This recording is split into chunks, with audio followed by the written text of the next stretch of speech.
Pak Teguh, bagaimana dukungan Amerika Serikat untuk ASEAN terkait konflik Laut Cina Selatan? Apakah juga dibahas dalam KTT? Kita mencatat ya bahwa salah satu agenda pembahasan dalam KTT adalah bertukar pikiran menyangkut isu global dan regional yang menjadi perhatian bersama.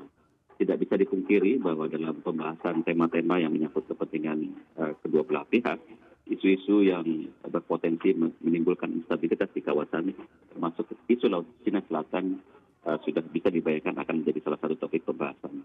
Namun yang selalu kita garis bawahi bahwa bagaimana mentransformasi potensi konflik yang ada menjadi satu potensi kerjasama dan juga dorongan agar negara-negara di kawasan juga ikut andil dalam menciptakan iklim keamanan yang kondusif. Kita tidak ingin kawasan Asia Tenggara menjadi teater konflik yang baru antara negara besar. Terlebih lagi kita memang memaklumi, mencatat adanya conflicting claim ya yang terjadi di Laut Cina Selatan.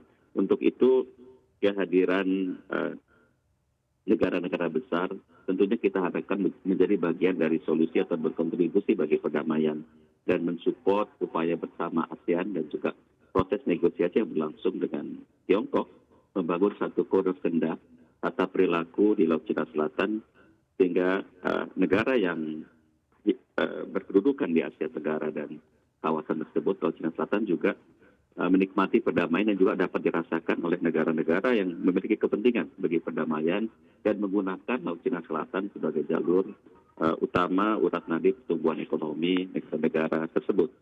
Jadi keamanan di Laut Cina Selatan menjadi kepentingan bersama tidak hanya negara yang berada di kawasan tapi juga bagi negara-negara lain. Jadi Amerika Serikat tentunya kita berharap menjadi bagian dari negara besar yang berkontribusi secara positif mendukung tercapainya Code of Conduct di antara ASEAN dengan Tiongkok. Lalu seperti apa bentuk sinergi yang dilakukan ASEAN dengan Amerika Serikat dalam menjaga stabilitas geopolitik? Kita mencermati ya bahwa ASEAN sendiri sudah meluncurkan apa yang disebut dengan ASEAN Outlook on Indo-Pacific yang melalui sisi pandang atau framework tersebut kita menginginkan adanya kolaborasi bagi kesejahteraan. Kita mencatat bahwa tak lama setelah ASEAN mendeklarasikan ASEAN Outlook on Indo-Pacific, negara-negara yang memiliki kepentingan besar untuk di wilayah kawasan Indo-Pasifik termasuk Asia Tenggara juga mengeluarkan atau meluncurkan visi mereka mengenai kerjasama di kawasan Indo-Pasifik, termasuk EU misalnya, Prancis, Amerika Serikat bahkan, dan banyak lagi negara yang kemudian tergerak untuk memunculkan satu visi mereka bagaimana mengelola hubungan di kawasan Indo-Pasifik dan khususnya di kawasan Asia Tenggara dan Asia Timur. Ini merupakan satu yang positif dari sisi pandang Indonesia karena dengan munculnya berbagai visi tersebut kita memerlukan satu sinergitas. Dengan demikian ASEAN yang mengawali dengan ASEAN Outlook on Indo-Pacific sebenarnya telah menjadi trendsetter ya bahwa kita menginginkan satu kawasan yang memungkinkan adanya kerjasama yang inklusif.